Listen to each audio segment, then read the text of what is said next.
Then he took a cup, and when he had given thanks, he gave it to them, saying, "Drink from it, all of you. This is my blood of the covenant, which is poured out for many for the forgiveness of sins. I tell you, I will not drink from this fruit of the vine from now on until the day when I drink it new with you in my Father's kingdom." When they had sung a hymn, they went out to the Mount of Olives. Then Jesus went with his disciples to a place called Gethsemane, and he said to them, "Sit here while I go over there and pray." He took Peter and the 2 sons of Zebedee along with him, and he began to be sorrowful and troubled. Then he said to them, "My soul is overwhelmed with sorrow to the point of death. Stay here and keep watch with me." Going a little farther, he fell with his face to the ground and prayed, "My Father, if it is possible, may this cup be taken from me. Yet not as I will, but as you will." Then he returned to his disciples and found them sleeping. "Couldn't you men keep watch with me for 1 hour?" he asked Peter. "Watch and pray so that you will not fall into temptation. The spirit is willing, but the flesh is weak."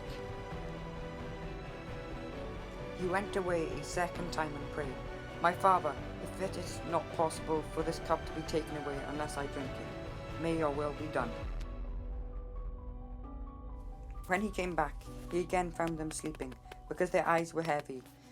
So he left them and went away once more and prayed the 3rd time, saying the same thing. Then he returned to the disciples and said to them, "Are you still sleeping and resting? Look, the hour has come, and the Son of Man is delivered into the hands of sinners. Rise, let us go. Here comes my betrayer." While he was still speaking, Judas, one of the 12, arrived. With him was a large crowd, armed with swords and clubs, sent from the chief priests and the elders of the people.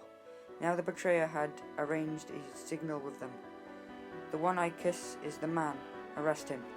Going at once to Jesus, Judas said, "Greetings, Rabbi," and kissed him. Jesus replied, "Do what you came for, my friend."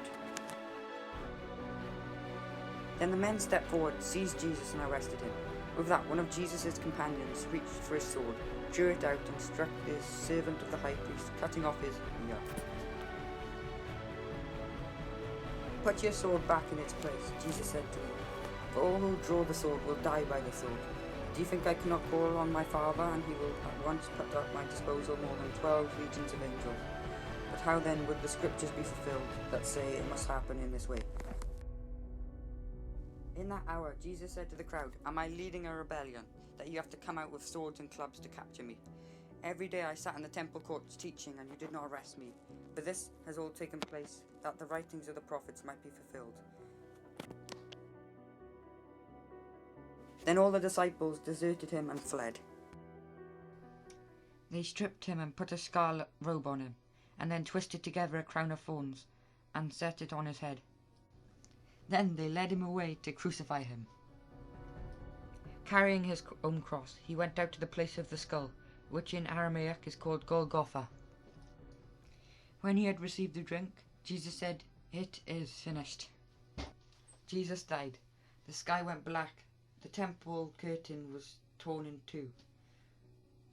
There was an earthquake. Joseph and Nicodemus put the body of Jesus in the tomb.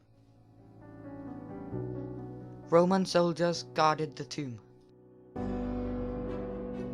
3 days later, Mary Magdalene went to the tomb. She found it empty, so she ran to tell the disciples.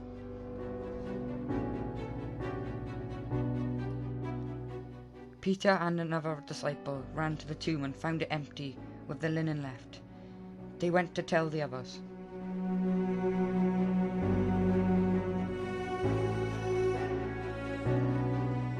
Mary stood by the tomb crying. Angels give the good news to Mary. She turned round and saw Jesus. After first thinking it was the gardener, she realized it was Jesus. He was alive again.